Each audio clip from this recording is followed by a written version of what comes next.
Hi, here we are again. My apologies if the wind's a little noisy. It's that time of the year. I'm not sure if I'm on the right side of history, but I'm definitely on the right side of the equator when it comes to Atlantic winds. And thoughts go out to everybody in the Bahamas. I was thinking about my late friend Mike, and all the people I've been in touch with recently about his tragic death, and how they must be suffering there in the Bahamas. So my thoughts go out to them. But I'm not going to be talking about the Bahamas. I'm going to be talking about another island in that neck of the woods today, and that's Cuba. Last week, adventures with Steve, and this week, more adventures with Steve. But there's a point to the story, I promise. So here goes. Towards the end of the 90s, working at the school in Lima, the violin teacher was married to a Cuban. And around about that time, I got really interested in sort of the resurgence of Cuban music. The movie Buena Vista Social Club really put it on the map, and I'd been meaning to go, and it was that long summer holidays coming up, and Natasha, the violin teacher, said, well, why don't you go and see what you can listen to? And you got a place to stay, because her husband, Cuban, and he was there. So I said, sure. I bought a ticket, and I found myself in the Irish bar just before I was about to leave. And I was talking to some friends, saying, what are you going to do for the holidays? I said, well, I'm off to Cuba to listen to some of that classic Cuban mambo and so on. And so I said, well, that sounds great. And Patrick's piped up. He said, yeah, and Hemingway. He said, in fact, I fancy going to Cuba. I said, oh, be my guest. So there and then, we made an agreement. He hadn't bought a ticket yet. So he said, well, let's meet up. And Hemingway was famous for going to many bars, but there were two classics. One is La Bodega de Media, I think it's called, and the other was La Floridita, which is a sort of a hotel bar, and the other one's more of a rough and ready place. And you'd have mojitos in La Bodega de Media, and he'd have daiquiris in La Floridita. And there's a nice way of saying that in Spanish, but I, for the life of me, can't remember how they put it. So we agreed to meet up in La Bodega Friday, 5 p.m. Off I went. The flight, thanks to the blockade, was via... I'm talking about there's no way of escaping the blockade, right or wrong side of history. So the flight was kind of a roundabout route via Panama. But eventually I got there and I met the family, and Friday came. I went to the bar. Patrick was bang on time, 5 p.m. And we were having a fantastic holiday, and there wasn't really an itinerary. It was just great mojitos and daiquiris, amazing music, and a lot of adventures. And on one of those adventures, we found ourselves in the center of Cuba, in Trinidad, just a little town famous for its music. We were having a wonderful time, and we were sort of stumbling down the road because, along with the music, obviously, there's no escaping rum when you go to Cuba. And we'd probably had one too many that day, and we're stumbling down the road when a sort of Macbeth-like apparition appeared, and we said, good Lord, it can't be Steve. But it was Steve. So then it was the three of us, and we were back in Havana, and my dream was to see one of the real superstars of Cuban music.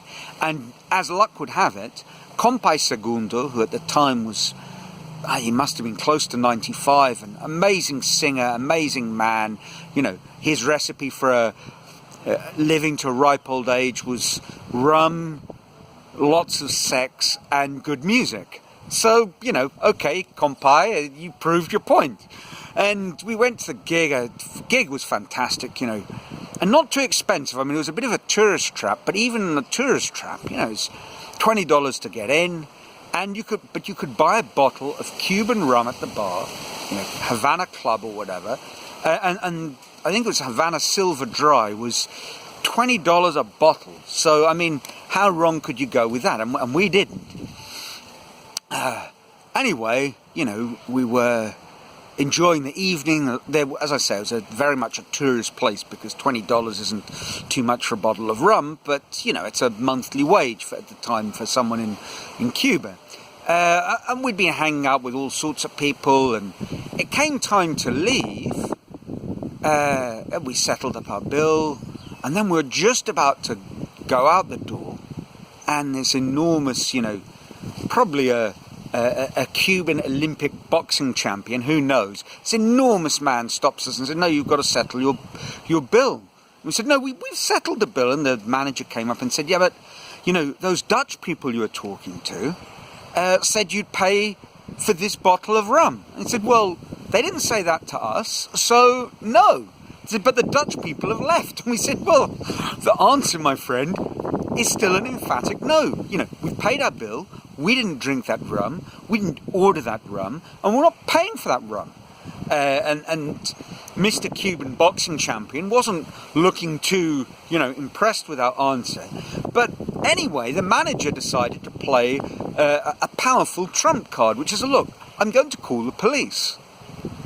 Now, at this point, it's worth saying that, you know, wherever you stand in relation to Cuba, you know, whatever your opinions are, whether you're the reddest of the red or, you know, the most anti-communist, whatever side of the spectrum you are, the political equation, you're going to think some of that talk about Cuban jails and brutality might just be true.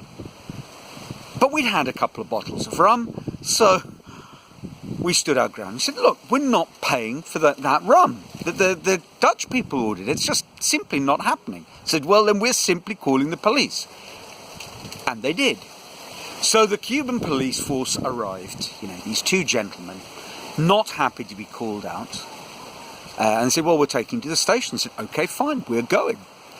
So they dragged Steve and myself outside. You know, where Patrick had got to, we had no idea, but they dragged us outside and squeezed us into their police car, because, to be quite honest, you know, I mean, this was the first, or not the first, definitely not on that holiday, but this was a very tangible sign of the problems of the revolution and the collapse of the Soviet Empire, because, you know, we weren't in an impressive,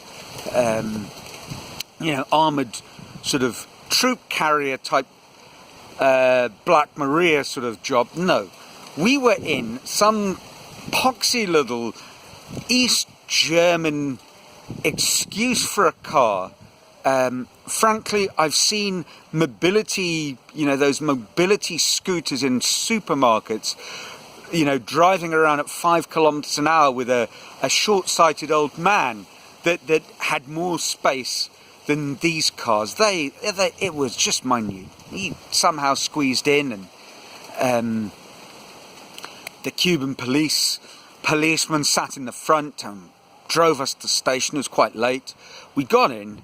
They said hello to the colonel, and it was a colonel, you know, and you just took one look at his face and he was thinking, "My God, what have I done to deserve this? These two drunk foreigners, you know, these two clowns have dragged them in, and all I want to do is go home to bed. And now I'm, if nothing else, I'm going to be stuck babysitting and dealing with a lot of paperwork and you know, working out what to do with two drunk foreigners." And he said, "Well, just pay the bill." And we said, "We're not paying the bill. You know, it's as simple as that. We didn't drink the rum. You know, no one claimed we did, and we're not paying for it."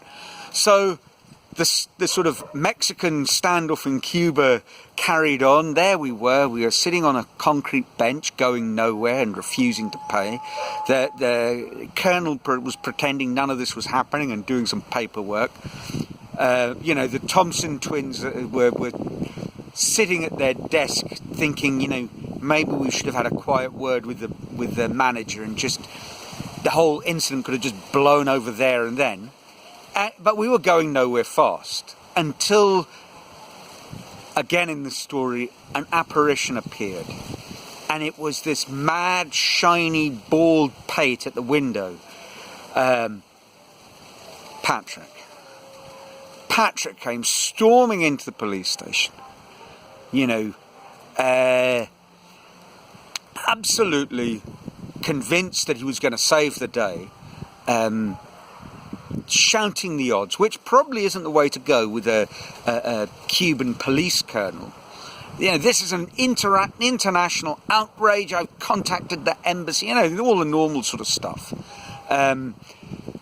We were just kind of wishing that he'd go away. At the window by now, this is a completely imagined memory. I have no idea if they were there, but I'm pretending they were. And there were stories to say that they'd filmed the whole event. Yeah, it was the Dutch tourists were at the window. In the movie version of this, the Dutch tourists will be at the window and they will be filming the whole event and chuckling gleefully as the chaos ensues. But it turns out that Patrick's guns blazing cavalry approach actually worked, because the colonel couldn't take it anymore and just threw us out.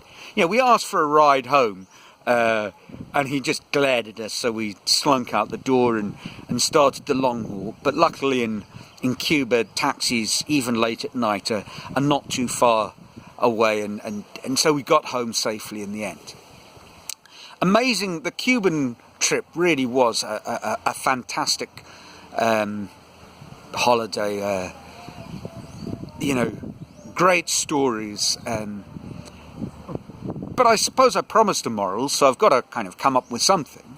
And, I'm going to say that at the end, whatever happens, it works out. Something happens. It works out. I mean, and that's kind of a mantra with me. Now, I'm not going to say it works out for the best, because, I think there's too much of that going on at the moment. The sort of good cheer brigade, and frankly, you have a life-threatening disease, or you're one of those poor folk in the Bahamas, and your house is just blown away with all the possessions in it, and you're left destitute, no water, no power, and no cavalry, or even Patrick to rescue you. The last thing you need to hear is a floral-shirted foreigner telling you how it's all going to work out beautifully in the end. But something will happen. Just finished reading a book by a chap, Donald Miller. Really, really good. I think it's called something like a million years, 1,000 kilometers in a million years, or a million miles in 1,000 kilometers, something like that. Very, very good book. And his basic point is that life is all about story, and when things go badly wrong, it's time to just work on a better story. And when you're not living your life well, just think about how you can script a better story for yourself, or at least a story that is better than the one you're living. Now, I'm pretty convinced by the book, actually. But again, I'm not sure if that's what everybody wants to hear at the moment. What I can say is that if it's not going to work out better, and if you can't see how to just make a better story for yourself, think of every experience, the bad and the ugly. At the very least, it is a story. It's a story you can tell one day. And I guess that's my takeaway from all of this. So, as always, let me know what you think. It did work out for the best for me. I didn't rot away in a Cuban jail. Here I am telling the tale, and, I'd love to hear yours. So until next week, ciao.